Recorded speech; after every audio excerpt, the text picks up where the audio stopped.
se conocieron, se concretaron en los días recientes, en menos de una semana, dos hechos muy auspiciosos, de diferente, digamos, de diferente sentido, uno económico, uno sanitario, ambos precisamente los que aluden a las dos grandes crisis que atraviesa la Argentina, entre otras. El canje de deuda con los bonistas, el cierre, fue un hecho auspicioso sin duda. El informe, la información acerca de que Argentina va a producir una vacuna contra el coronavirus es otro, muy bueno, seguiremos hablando de eso, por cierto, en este programa y en otros, pero son dos noticias muy auspiciosas. Ambas noticias, o ambos hechos, ¿por qué llamamos noticias a los hechos? Los hechos son hechos, después noticias son. Y si vos lo dijiste, Weinfeld, cállate, Weinfeld, dos hechos. Ambos hechos se abren horizontes a futuro. La vacuna estará el año que viene, el primer trimestre, se verá el año que viene. Faltan meses muy duros. Las consecuencias del canje de deuda obran ya, y ya te lo comenté. La Argentina tiene un margen de tiempo ahora para hacer política sin que le ladren los titulares de bonos privados, porque con ellos se arregló, sin tener que pagarles mucho, porque los primeros años no hay que pagarle, y sin que el Fondo Monetario te hinche la paciencia, porque con él hay tiempo para conversar, por lo menos hasta marzo, abril del año que viene, por ahí hay tiempo. El problema, el punto, en ambas facetas de la realidad, es el corto plazo, que es agobiante. En materia sanitaria, lo sabemos, acabamos de escuchar en el informativo consejos de los especialistas que dicen que se adecuan un poco a las circunstancias social y sanitaria. Lo que le dijeron algunos especialistas, luego seguramente se conocerá con más detalle el diálogo, al presidente Alberto Fernández, es imposible volver atrás a una cuarentena fase 1, estas son mis palabras, a una cuarentena muy estricta, porque no existe ya la voluntad social, el asentimiento para hacerlo. Esto no se impone por la fuerza ni por medidas policiales, y entonces hay que adecuarse a las circunstancias. Debe haber entonces apertura, debe sostenerse determinadas aperturas de comercios, de industrias, de actividades de esparcimiento, de actividades sociales, con medidas de cuidado. Es un equilibrio complejo. Las cosas, toda cuestión que requiere socialmente matices es compleja. Prohibir es macanudo, es horrible, pero digamos, si vos prohibís, la regla es rígida y listo, está prohibido casi todo, fase 1.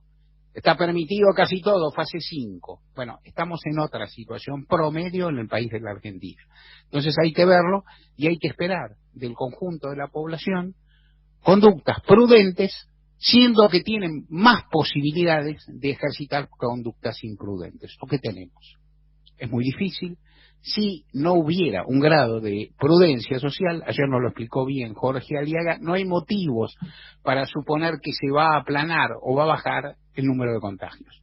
O sea, el número de contagios no sigue una dinámica del virus como un ser vivo, sino digamos, la propagación social del virus. Hay que esperar. Añado una sola cuestión que seguiría hablando, es central en esto, la coordinación en la zona metropolitana entre la Ciudad Autónoma de Buenos Aires y la provincia de Buenos Aires. Se exagera muchísimo acerca de las tensiones que existen entre sus máximas autoridades, el jefe de gobierno Horacio Rodríguez Larreta, el gobernador Axel Kicillof. Hasta nueva orden, esas tensiones no son tan grandes como las diferencias que existen en los distritos. Axel Kicillof dice bien, no hay una separación, la avenida General Paz no es una cordillera de los Andes, es una separación urbana, no corta nada. La otra parte de la verdad es que los distritos son diferentes por su estructura social, por su conformación, por la edad de su población, por los recursos económicos que tienen, y eso es difícil de compatibilizar y eso se está tratando de hacer. En todo caso, ahí el desafío es conseguir una conducta responsable de la población que va a tener más posibilidades de no ejercitarla. Hay que ver. Es una interacción, va a ser difícil. En materia económica hay una oportunidad. Se está, ciertamente, desde abril, te lo he venido comentando, ha habido una reanimación, no me animo a decir reactivación, de la economía argentina. a partir precisamente del cese de la cuarentena más estricta, a partir de que muchos territorios se llegó inclusive a fase 5, aunque ahora muchos retroceden, y entonces ha habido una recuperación heterogénea de la actividad económica. En general, algunas actividades esenciales, en particular la alimentación, siempre, digamos, tuvo un nivel bueno de actividad.